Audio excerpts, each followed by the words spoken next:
Okay student, तो last class में हम आरआरबी ग्रुप डी में जो प्रीवियस ईयर साइंस का जो पेपर था, ठीक है, उसको डिस्कशन कर रहे थे, ठीक है। तो आप यहाँ पे देखेंगे कि आज हमारा जो है क्लास जो होने वाला है ये इसमें 2022 का, मतलब 2022 में जो ग्रुप डी का जो पेपर हुआ था अभी, ठीक है, तो इसको कई दिन से हम आपको बता रहे थे कि हम इसको देखेंगे, ठीक है। 2018 का पेपर हम आपको बोले थे कि 10-12 सेट देखेंगे, लेकिन हमने सोचा कि वहाँ पे आरआरबी एलपी का CBT 1 CBT 2 देख चुके हैं, ठीक है। और ग्रुप डी का जो क्वेश्चन है वो काफ़ी जो है पुराने जो हमारा जो वीडियो है उसमें भी हम बहुत सारा जो है क्वेश्चन उसमें ऐड करके देख चुके हैं। तो यहाँ पे मैंने सोचा कि उसका कोई मतलब नहीं है, तो आज यहाँ पे क्या करेंगे हम कि जो हमारा इस डेट में फर्स्ट शिफ्ट का जो ग्रुप डी का रेलवे ग्रुप डी यहाँ पे CBT जो एग्ज़ाम हुआ था 2022 में, इसको यहाँ पे हम जो है कंटिन्यू करेंगे। 20 से 25 सेट आपका जो है यहाँ पे होने वाला है इसका, ठीक है।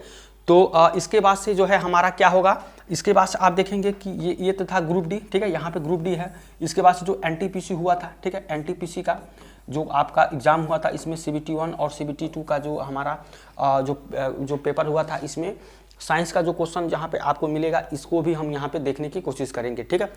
तो ये था हमारा। तो आज हम क्या करते हैं, देखिए यहाँ पे सेट फर्स्ट, ये हमारा जो पहला वीडियो का सेट फर्स्ट होगा, इस तरह से हम सेट वाइज क्वेश्चन को देखेंगे। तो क्वेश्चन देख लेते हैं किस टाइप का क्वेश्चन आपको पूछा गया था। देखिए, ठीक है, आपको क्वेश्चन यहाँ पे दिया गया है, ये है आपका कि निम्न में से किस प्रकार के प्रतिबिंब जो है पर्दे पर प्राप्त किए जा सकते हैं, ठीक है, किस प्रकार के प्रतिबिंब जो है पर्दे पर प्राप्त किए जा सकते हैं। तो साइंस का जो हमारा जो इसका जो लाइट का जो क्वेश्चन जो आपका जो क्लास हुआ था लाइट में प्रकाश का, उसमें इस तरह के जो भी आपके जो प्रॉब्लम थे फिगर वाइज हम उसको क्या कहते हैं वहाँ पे देख चुके हैं, ठीक है। तो अगर आप नहीं देखें तो जाकर देख सकते हैं वहाँ पे, तो इसके बारे में हम ऑलरेडी वहाँ पे देख चुके हैं, ठीक है। तो यहाँ पे आपका जो है इस क्वेश्चन का जो आंसर होगा ये क्या होगा कि किस प्रकार के प्रतिबिंब पर्दे पर प्राप्त किए जा सकते हैं। तो ये देखिए, ये आपका ऑप्शन है 1 2 3 4, ये 4 ऑप्शन है, आंसर इसमें देना है, ठीक है। तो इस तरह का आपका क्वेश्चन पूछा गया है कि पहला है वास्तविक और बड़ा। तो जो आपको जो प्रतिबिंब पर्दे पर जो प्राप्त किए जा सकते हैं ये किस प्रकार के वास्तविक और बड़ा हो, इस प्रकार के क्या होगा प्रतिबिंब आपको पर्दे पर प्राप्त किया जा सकता है। तो हाँ, ये आपका सही है, ठीक है, ये आपका आंसर हो जाएगा। इसके बाद से है वास्तविक और छोटा, तो वास्तविक बड़ा और वास्तविक छोटा दोनों होता है, ठीक है, तो ये भी आपका हो जाएगा। इसके बाद से है आभासी और बड़ा, ठीक है, ये नहीं होगा आभासी बड़ा आभासी छोटा, यानी वास्तविक और आभासी करके में दिया है, तो ये आपका थर्ड और फोर्थ नहीं होगा, बाकी फर्स्ट एंड सेकेंड आपका आंसर होगा। क्या होगा यहाँ पे देखेंगे फर्स्ट और फोर्थ, ये तो भाई फर्स्ट फोर्थ होगा नहीं। इसके बाद से है थर्ड फोर्थ, ये भी नहीं होगा। इसके बाद देखिए ये है आपका, तो ये आपका आंसर हो जाएगा फर्स्ट एंड सेकेंड, ठीक है, फर्स्ट एंड सेकेंड यहाँ पे आपका आंसर हो जाएगा, फर्स्ट एंड सेकेंड दोनों, ठीक है। ऑप्शन नंबर सी इसका आंसर हो जाएगा फर्स्ट एंड सेकेंड, कि कोई भी प्रतिबिंब है अगर आपका वास्तविक और बड़ा हो, वास्तविक और छोटा हो, तो उसको पर्दे पर प्राप्त किया जा सकता है, ठीक है। इसका ऑप्शन नंबर सी हो जाएगा। अब देखिए इसके बाद से है आपका दूसरा, देखिए नेक्स्ट क्वेश्चन आपको यहाँ पूछा गया है कि निम्नलिखित में से किस यौगिक का उपयोग श्वेत श्याम, ठीक है, श्वेत श्याम फोटोग्राफी में किया जाता है, ठीक है। श्वेत श्याम फोटोग्राफी में आपको जो है कौन सा इसका आपका उपयोग किया जाता है ये बताना है। तो सिल्वर ऑक्साइड है, ठीक है, सिल्वर ऑक्साइड क्या होता है, इसका फार्मूला Ag2O, ये होता है silver oxide. Silver bromide AgBr, ठीक है, AgBr होता है, ये सिल्वर क्लोराइड होता है AgCl, ठीक है, सिल्वर क्लोराइड, ठीक है। और ये है सिल्वर क्लोराइड और सिल्वर ब्रोमाइड दोनों, ठीक है। तो सिल्वर क्लोराइड और सिल्वर ब्रोमाइड ये दोनों बता रहा है, तो ये ऑप्शन नंबर डी, ये क्या होगा जो है आपका यहाँ पे इसको श्वेत श्याम फोटोग्राफी में इसका उपयोग किया जाता है, सिल्वर क्लोराइड और सिल्वर ब्रोमाइड दोनों का, ठीक है। तो ये क्या होते हैं, ये दोनों क्या होते हैं, प्रकाश संवेदी होते हैं, ठीक है, इसको आपको जानकारी होगा, प्रकाश संवेदी होते हैं, ठीक है, ये दोनों सिल्वर और यहाँ पे सिल्वर क्लोराइड और सिल्वर ब्रोमाइड। तो इसका आंसर हो जाएगा कि जो है यहाँ पे जो श्वेत श्याम होगा ये सिल्वर क्लोराइड और सिल्वर ब्रोमाइड दोनों होगा, इसका ऑप्शन नंबर डी आंसर हो जाएगा, ठीक है। इसके बाद देखिए नेक्स्ट क्वेश्चन, ठीक है, यहाँ पे नेक्स्ट क्वेश्चन आपको पूछा गया है कि एक धारावाही परिनालिका के लिए इनमें से कौन सा कथन सही है, ठीक है, कि धारावाही जो परिनालिका होता है इनमें से कौन सा कथन सही है इसको बताना है। तो यहाँ पे देखिए एक चीज़ आपको यहाँ पे परिनालिका, ठीक है, ये परिनालिका क्या होता है कि स्प्रिंग का बना हुआ एक क्या होता है संरचना होता है, स्प्रिंग का बना हुआ मतलब ऐसे होता है आपका, ठीक है, ये ऐसे होता है, स्प्रिंग का बना हुआ क्या होता है, ये एक संरचना होता है, ठीक है। और इसके भीतर क्या होता है चुंबकी और अचुंबकी जो है आपके क्रोड लगे होते हैं, चुंबकी व जो है आपका जो चुंबकी होता है और अचुंबकी, ठीक है, उसके क्या होते हैं यहाँ पे आपके क्रोड लगे होते हैं, ये होता है आपका परिनालिका, ठीक है। तो ये पूछा है कि धारावाहिक परिनालिका के लिए इनमें से कौन सा कथन सही है। तो इसमें से क्या होता है फर्स्ट जो इसका उपयोग मृदु लोहे के टुकड़े को चुंबकित करने के लिए किया जाता है, ठीक है। तो मृदु लोहे को चुंबकित करने के लिए किया जाता है परिनालिका के लिए, ठीक है। तो ये आपका आंसर सही हो जाएगा, ठीक है। और एक है यह क्षण चुंबक की भांति कार्य करता है, ये दूसरा है। तीसरा है क्षेत्र रेखाएं संकेंद्रित वृत्त होता है। तो क्या होता है, ये आपके क्षण चुंबक की भांति जो है ये आपका क्या होता है, जिसको हम पहले बताए थे मैग्नेट में कि नॉर्थ और साउथ में क्या होता है, ये जाके ये आपको दिखता है, ठीक है। तो ये इसका ये भी आंसर हो जाएगा कि यह क्षण चुंबक की भांति आपका कार्य करता है। तो इसमें जो है आपका कि आपको यहाँ पर आंसर बताना है, फर्स्ट एंड सेकेंड इसका जो है आंसर हो जाएगा। तो यहाँ पे देखेंगे कि ये आपका क्या है, ऑप्शन नंबर सी जो है ये फर्स्ट सेकेंड इसका आपका सही आंसर हो जाएगा, फर्स्ट एंड सेकेंड दोनों, ठीक है। तो ये था हमारा क्वेश्चन कि धारावाही जो परिनालिका है इसमें से कौन सा कथन सही है। तो इसका ऑप्शन नंबर सी हो जाएगा। इसके बाद देखिए नेक्स्ट क्वेश्चन आपको यहाँ पूछा गया है कि एक्स का पूर्ण रूप क्या है, ठीक है, एक्स का, ठीक है। तो यहाँ पे आपको पहले से पता होगा एक्स का पूर्ण रूप क्या होता है, ये ऑप्शन नंबर डी जो आपका है एक्वायर्ड, यहाँ पे एक्वायर्ड इम्यूनो डिफिशियंसी सिंड्रोम, ये होता है आपका एक्वायर्ड जो है एड्स का पूर्ण रूप, acquired immuno deficiency syndrome AIDS का, ठीक है। जो एड्स जो फैलता है वो किस वायरस से फैलता है, ठीक है। तो जो इसका वायरस का जो नाम है वो होता है आपको रेट्रोवायरस, ठीक है, ये होता है रेट्रोवायरस, ठीक है। ये रेट्रोवायरस के कारण जो है ये आपका एड्स फैलता है, ठीक है। तो इसके बारे में ये आपको पूछ रहा था कि पूर्ण रूप क्या है, तो option number D acquired immune deficiency syndrome हो जाएगा। देखिए नेक्स्ट क्वेश्चन आपको यहाँ पे पूछा गया है कि न्यूलैंड के अष्टक नियम में पहला तत्व, ठीक है, न्यूलैंड के अष्टक नियम में पहला तत्व और अंतिम तत्व के बारे में पूछ रहा है, पहला तत्व और अंतिम तत्व। तो न्यूलैंड का जो यहाँ पे जो आपको जो अष्टक नियम में था उस समय आपको 56 तत्व ज्ञात थे, ठीक है, जो 56 तत्व थे, ठीक है। और 8 तत्वों को यहाँ पे श्रेणी क्रम में रखा गया था, श्रेणी क्रम में यहाँ पे 8 तत्वों को रखा गया था, ठीक है। तो ये या इसके बारे में पूछा था जो पहला तत्व उसमें था और अंतिम तत्व था वो क्या था, तो आपको क्या था यहाँ पे जो ऑप्शन नंबर ए है कि हाइड्रोजन और थोरियम, ठीक है, हाइड्रोजन और थोरियम। तो ये था, अब यहाँ पहला तत्व आपको हाइड्रोजन और ये आपका क्या हो जाएगा, टीएस थोरियम हो जाएगा, ठीक है। तो यहाँ पे आपको हाइड्रोजन का एटॉमिक नंबर कितना होता है, 1, मास नंबर कितना होता है 1 पॉइंट समथिंग, तो यहाँ 1 हो जाएगा। ऐसे देखिए थोरियम का होता है, तो थोरियम का जो आपको एटॉमिक नंबर कितना होता है 90, ठीक है, और मास नंबर कितना होता है 232, ठीक है। ये आपका था हाइड्रोजन और थोरियम। तो यहाँ पे जो अष्टक नियम में पहला तत्व आपका हाइड्रोजन हो जाएगा और ये आपका क्या हो जाएगा, थोरियम हो जाएगा, ठीक है। उस समय का ये आपको जो अष्टक नियम में था, तो इसको आप यहाँ पे याद रखिएगा, ऑप्शन नंबर ए इसका आंसर हो जाएगा। इसके बाद देखिए यहाँ पे आपको नेक्स्ट क्वेश्चन यहाँ पूछा गया है कि निम्नलिखित में से कौन सी जीव समूह जो है आपको पर्यावरण को स्वच्छ रखने में सहायक है, ठीक है। तो जीव समूह कौन से पर्यावरण में स्वस्थ रखने में सहायक है, शैवाल और लाइकेन, प्रोटोजोआ और लाइकेन, शैवाल और प्रोटोजोआ, जीवाणु और कवक। तो क्या होगा, ये होगा ऑप्शन नंबर डी, जीवाणु और कवक जो होगा ये आपका आंसर हो जाएगा, जो क्या होगा पर्यावरण को स्वच्छ रखने में सहायक होते हैं, जीवाणु और कवक, ठीक है। तो इसको याद रखिएगा, ऑप्शन नंबर डी इसका आंसर हो जाएगा। इसके बाद देखिए नेक्स्ट क्वेश्चन आपको यहाँ पूछा गया है कि आपका ये है कि गोली दर्पण के मुख्य अक्ष के बारे में इनमें से कौन सा कथन सत्य है, ठीक है। गोली दर्पण के मुख्य अक्ष है उसमें से कौन सा कथन सत्य है। तो देखिए गोली दर्पण क्या होता है आपका, ये होता है आपका इस तरह से, मान लीजिए ये आपका गोली दर्पण है, ये आपका है, ठीक है। इसको लाइट में हम लोग देखे भी थे कि मुख्य अक्ष ये क्या होता है आपका, यहाँ पे मुख्य अक्ष के बारे में पूछ रहा है, ठीक है। तो ये आपका मुख्य अक्ष होगा, ठीक है, प्रिंसिपल एक्सिस जिसको बोलते हैं, ठीक है, मुख्य अक्ष, ठीक है, इसको बोलते हैं प्रिंसिपल एक्सिस, प्रिंसिपल एक्सिस होता है, ठीक है, इसको याद रखिएगा प्रिंसिपल एक्सिस। और ये आपका क्या होता है, यहाँ से ये आपका ध्रुव होता है, पोल जिसको कहते हैं, ठीक है, ये आपका पोल होता है ध्रुव, ठीक है। तो ये हो जाएगा। इसके बारे में आपको यहाँ पूछा जा रहा है कि यहाँ पे कौन से कथन यहाँ पे आपके सत्य हैं, ठीक है। तो पहला है यह दर्पण पर अभिलंब होता है, ठीक है, यह दर्पण पर क्या होता है, अभिलंब होता है।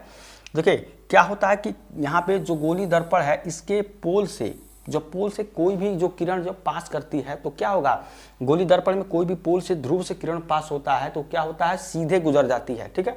सीधे जो गुजर जाती है वो क्या होती है आपकी प्रिंसिपल एक्सिस, मुख्य अक्ष होती है, प्रिंसिपल एक्सिस मुख्य अक्ष होती है, ठीक है, जब सीधे गुजर जाएगी, ठीक है। तो इसी के बारे में कोई कि यहाँ पे पहला है ये आपका हो जाएगा कि यह दर्पण पर अभिलंब होता है, ठीक है, ये अभिलंब होता है। दूसरा है आपका आपतन बिंदु हमेशा मुख्य अक्ष पर स्थित होता है। और तीसरा है आपका मुख्य फोकस हमेशा मुख्य अक्ष पर स्थित होता है, जो मुख्य फोकस है मुख्य अक्ष पर, ठीक है, फोकस होता है, ठीक है। इस हिसाब से ये भी आपका आंसर सही हो जाएगा, ठीक है। तो इसका फर्स्ट एंड थर्ड क्या होगा आपका सही हो जाएगा। तो देखिए यहाँ पे क्या हो जाएगा, ऑप्शन नंबर डी इसका आंसर हो जाएगा, फर्स्ट एंड थर्ड, ठीक है। क्या होता है कि यह दर्पण पर अभिलंब होता है और यहाँ पे आपका मुख्य फोकस जो होगा मुख्य फोकस, ठीक है, तो यहाँ पर हमेशा मुख्य अक्ष पर स्थित ये होता है, ठीक है। इसको लाइट में भी हम क्वेश्चन को इस तरह के जो है कॉन्सेप्ट और क्वेश्चन को भी वहाँ पे देखे थे, तो एक बार आप वहाँ पर जाकर देख सकते हैं, ठीक है। तो यहाँ पे ये आपका क्वेश्चन था, ठीक है। इसके बाद देखिए नेक्स्ट क्वेश्चन देखिए नेक्स्ट क्वेश्चन आपको यहाँ पूछा गया है कि ये है विद्युत मोटर का कौन सा भाग उसमें प्रवाहित धारा के प्रवाह की दिशा को यहाँ पे जो है उलट देता है, ठीक है। तो विद्युत मोटर, ठीक है, विद्युत मोटर के बारे में आपको पहले से पता है। विद्युत मोटर का जो आविष्कार किसने किया था? विद्युत मोटर ये किसका कौन से जो इसका आविष्कार कौन किया था? फैराडे ने, सर्वप्रथम फैराडे, ठीक है, ये इन्होंने यहाँ पे आविष्कार किया था, ठीक है। और विद्युत मोटर क्या करता है? ये विद्युत ऊर्जा से आपको यांत्रिक ऊर्जा में यहाँ पे जो है यहाँ पे कन्वर्ट करता है, विद्युत ऊर्जा से यांत्रिक ऊर्जा में, ठीक है। इसको भी यहाँ पे याद रखिएगा कि विद्युत ऊर्जा से यांत्रिक ऊर्जा में ये कन्वर्ट करता है विद्युत मोटर, ठीक है। और ये एक चीज़ और है, ये क्या होता है आपका जो फ्लेमिंग के बाएं हाथ का जो नियम है, ठीक है, उसके सिद्धांत पर ये काम करता है। फ्लेमिंग, ठीक है, फ्लेमिंग के बाएं हाथ का नियम, ठीक है, बाएं हाथ के नियम पर ये आपका काम करता है, के बाएं हाथ के सिद्धांत के नियम पर, ठीक है। तो ये आपका था कि यहाँ पे विद्युत मोटर के बारे में, ठीक है। तो ये आपका है कि पूछ रहा है कि कौन सा दिशा उलट देता है, तो कुंडली है, विद्युत लौ कौर है, विभक्त वलय है, ठीक है, और ब्रश है। तो इसका आंसर क्या हो जाएगा? विभक्त वलय, ठीक है। यहाँ पे वलय मतलब रिंग होता है, जो स्प्लिट रिंग होता है, इसके कारण क्या करता है? ये आपका जो प्रवाह की दिशा है इससे आपको उलट देता है। देखिए यहाँ पे नेक्स्ट क्वेश्चन आपको पूछा गया है कि बल्ब के फिलामेंट में, यहाँ पे ये नहीं होगा कि प्राप्त करने के लिए अत्यंत पतला और लंबा बनाया जाता है, ठीक है। तो बल्ब के फिलामेंट से जो आपका प्राप्त करने अत्यंत पतला और लंबा बनाया जाता है, क्या प्राप्त करने के लिए? तो यहाँ पे आपको क्या हो जाएगा? उच्च प्रतिरोध प्राप्त करने के लिए ये क्या होता है? यहाँ पे हो जाएगा बल्ब के फिलामेंट से उच्च प्रतिरोध प्राप्त करने का अत्यंत पतला व लंबा बनाया जाता है, ठीक है। और जो फिलामेंट होता है ये आपका किस धातु से बनाया जाता है? टंगस्टन, ठीक है, टंगस्टन धातु का ये आपको फिलामेंट यहाँ पे बनाया जाता है, ठीक है। और इसका क्या होता है? जो आपका प्रतिरोधकता होता है और गलनांक ये क्या होता है? आपका उच्च होता है, ठीक है। जो यहाँ पे बल्ब का प्रतिरोधकता और यहाँ पे जो आपका होगा फिलामेंट का, और गलनांक क्या होता है? इसका उच्च होता है, ठीक है, गलनांक ये उच्च होता है, इसको याद रखिएगा, ठीक है। इसके बाद से इसका जो प्रतिरोध हो जाएगा आर, प्रतिरोध कितना होता है? रो एल बाई ए होता है, रो एल बाई, ये आपका क्या होता है? ये प्रतिरोध होता है, प्रतिरोध, ठीक है, आर प्रतिरोध होता है। और ये क्या होता है? आपका विशिष्ट प्रतिरोध होता है, ये होता है विशिष्ट प्रतिरोध, ठीक है, विशिष्ट प्रतिरोध होता है। ये आपका क्या होता है? ये आपकी लंबाई होती है, और ये आपका क्या होता है? क्षेत्रफल होता है, ठीक है, ये क्षेत्रफल होता है। ये प्रतिरोध रो एल बाई ए होता है, ये विशिष्ट प्रतिरोध, लंबाई, ये क्षेत्रफल होता है, ठीक है। तो इस तरह से ये होता है कि इसको उच्च प्रतिरोध प्राप्त करने के लिए अत्यंत पतला व लंबा इसको बनाया जाता है, ठीक है। तो ये था क्वेश्चन। अगला क्वेश्चन देखिए, नेक्स्ट क्वेश्चन आपको यहाँ पूछा गया है कि ये है कि जब परमाणु क्रमांक, ठीक है, आपको यहाँ पे बताना है खाली स्थान पे क्या क्या रहेगा। ये आपका आंसर है कि बढ़ता है, घटता है, घटता है, बढ़ता है, ये आपको इसमें क्या होगा। तो आप जब क्वेश्चन को देखेंगे इसी में आप बता सकते हैं कि आंसर क्या होगा। तो जब परमाणु क्रमांक बढ़ेगा, ठीक है, और नाभिक आवेश भी यहाँ पे बढ़ेगा, जब परमाणु क्रमांक बढ़ता है और नाभिक आवेश बढ़ता है, तब नाभिक और संयोजी इलेक्ट्रॉनों के बीच आकर्षण बल क्या होता है? बढ़ता है, ठीक है। मतलब ये इसका परमाणु क्रमांक बढ़ेगा, नाभिकीय आवेश बढ़ेगा, तब नाभिक जो है संयोजी इलेक्ट्रॉन के बीच आपको ये भी आपका क्या करता है? बढ़ता है, यानी बढ़ता है, ये भी आपका बढ़ता है, ठीक है। तो ये भी क्या होता है? यहाँ पे बढ़ता है। इसलिए क्या होगा? लिथियम से फ्लोरीन तक क्या होती है? जो परमाणु त्रिज्या होती है ये क्या होती है? घटती है, ठीक है, यहाँ पे घटती है, ये हो जाएगा, ठीक है। और आवर्त में क्या होता है? जब बाएं से दाएं जाएंगे, बाएं से दाएं जब आवर्त में जाएंगे तो परमाणु त्रिज्या क्या होती है? घटती है। परमाणु त्रिज्या ये क्या होती है? ये आपकी घटती है, ठीक है। परमाणु जब बाएं से दाएं जाएंगे तो परमाणु त्रिज्या, आवर्त में परमाणु त्रिज्या बाएं से दाएं जाने पर क्या होती है? घटती है, ठीक है। और ऊपर से वर्ग में क्या होता है? ऊपर से नीचे जब आएंगे तो परमाणु त्रिज्या क्या होती है? बढ़ती है। वर्ग में आपको क्या होती है? बढ़ती है। जो ऊपर से नीचे आएंगे तब ये आपकी बढ़ती है, और बाएं से दाएं जाएंगे तो आवर्त में ये आपका घटता है, ठीक है। तो इसका जो आंसर हो जाएगा ये क्या हो जाएगा? ऑप्शन नंबर सी, बढ़ता है, ठीक है, बढ़ता और घटता है, ये इसका आंसर हो जाएगा, ठीक है। तो क्वेश्चन का लेवल आप देखेंगे जो पिछले जो ग्रुप डी, इसीलिए हम क्या करे थे, बोल रहे थे आपको कि हम वहाँ पे ज़्यादा से ज़्यादा क्वेश्चन थोड़ा सा जो सेट कराएंगे, ताकि आपको क्वेश्चन जो पेपर देखने को आपको मिले कि किस टाइप के क्वेश्चन कितने आपको वहाँ पे बढ़ा के दिया है। तो ये देखेंगे, ये जो आपका जो पेपर है पिछला जो 2018 का जो ग्रुप डी का पेपर हुआ था, इससे काफ़ी थोड़ा सा मतलब टफ लेवल में है, ठीक है।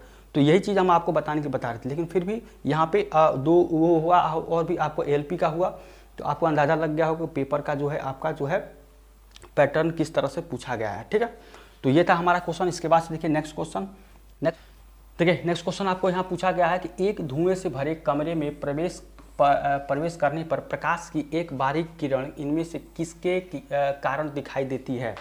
ठीक है, तो प्रकाश का जो प्रकीर्णन होता है इसके कारण क्या होती है यहाँ पे आपको दिखाई देती है। इसका आंसर क्या हो जाएगा, ऑप्शन नंबर ए हो जाएगा, प्रकाश का प्रकीर्णन के कारण यहाँ पे आपको दिखाई देती है। ठीक है, इसके बाद देखिए नेक्स्ट क्वेश्चन है कि निम्नलिखित में से कौन सा संवेद ओम के नियम का यहाँ पे जो है सही गणितीय रूप है। तो ओम का नियम V = I × R होता है। ठीक है, V = I × R। ठीक है, यहाँ पे देख लीजिए किस तरह से दिया गया है, तो V = I × R, ये आपका आंसर हो जाएगा, ऑप्शन नंबर ए इसका आंसर हो जाएगा। ठीक है, V = I × R। इसके बाद देखिए नेक्स्ट क्वेश्चन आपको यहाँ पूछा गया है कि वह प्रक्रिया जिसके द्वारा जल रिसकर, ठीक है, जल रिसकर भूमि में प्रवेश करता है। ठीक है, तो जल जब रिसकर भूमि में प्रवेश करता है उसको क्या बोलते हैं, अंत यहाँ पे अस्यंदन, यहाँ इसको बोलते हैं अंत अस्यंदन इसको बोलते हैं। ठीक है, ये होता है आपका कि जब जल को भूमि में प्रवेश करता है रिसकर उसको। ठीक है, इसके बाद देखिए ये आपका क्या है, वाष्पोत्सर्जन। इसमें क्या होता है, जो आपका जो द्रव होता है, ठीक है, इसमें क्या होता है, ये डायरेक्ट वाष्प बन के वहाँ पे उड़ जाता है, वो क्या होता है आपका, ये वाष्पोत्सर्जन होता है। ठीक है, और ये परासरण होता है। परासरण क्या होता है कि कोई भी लिक्विड है, ठीक है, लिक्विड जो होता है वो क्या होता है, उच्च सांद्रता से, ठीक है, उच्च सांद्रता से निम्न सांद्रता की ओर जाता है। ठीक है, उच्च सांद्रता से निम्न सांद्रता की ओर जब जाता है तो ये क्या होता है आपका जो परासरण होता है। ठीक है, इसको याद रखिए, परासरण में ये आपका भस्मीकरण होता है। भस्मीकरण में क्या होता है कि वायु के वहाँ पे मान लीजिए कोई जगह वहाँ पे क्या आपका वायु नहीं है, वायु की अनुपस्थिति में क्या होता है, कोई भी पदार्थ को उच्च जो है टेम्परेचर तक, उच्च ताप तक गर्म किया जाता है, वो आपका क्या होता है, भस्मीकरण कहा जाता है। यानी कि वायु की अनुपस्थिति में किसी भी पदार्थ को उच्च जो है आपका ताप तक गर्म किया जाता है, उसका आपका क्या होता है, भस्मीकरण। ठीक है, तो ये आपका इसका जो है आपका वो था। यहाँ पे देखेंगे कि जल रिसकर भूमि में प्रवेश करता क्या कहलाता है, अंत अस्यंदन कहलाता है। इसका ऑप्शन नंबर बी आंसर हो जाएगा। इसके बाद देखिए नेक्स्ट क्वेश्चन। देखिए नेक्स्ट क्वेश्चन यहाँ पे है कि निम्नलिखित में से कौन से कथन सही है। ठीक है, इसमें से बताना है कौन सा कथन सही है। टीन लेड मिश्र धातु का उपयोग फ्यूज तार बनाने के लिए किया जाता है। फ्यूज को विद्युत में तार से जोड़ा जाता है। फ्यूज बनाने हेतु चयनित पदार्थ का गलनांक उच्च होना चाहिए। ठीक है, तो ये हमारा क्वेश्चन है। ठीक है, तो इस क्वेश्चन का जो आंसर है आपको कमेंट बॉक्स में देना है। ठीक है, किसका आंसर क्या होगा। ठीक है, तो आज के लिए बस इतना ही। अगर आपको आज का क्लास अच्छा लगे तो चैनल को सब्सक्राइब, लाइक, शेयर करिए। ठीक है, बेल आइकन भी प्रेस करिए। और यहाँ पे जो इसका जो नेक्स्ट जो आपका जो सेट होगा उसको हम नेक्स्ट क्लास में देखेंगे। और यहाँ पे जो आपको किस तरह से क्लास लगा इसको कभी कमेंट करके बताइए। ठीक है, तो मिलते हैं नेक्स्ट क्लास में, तब तक थैंक यू सो मच।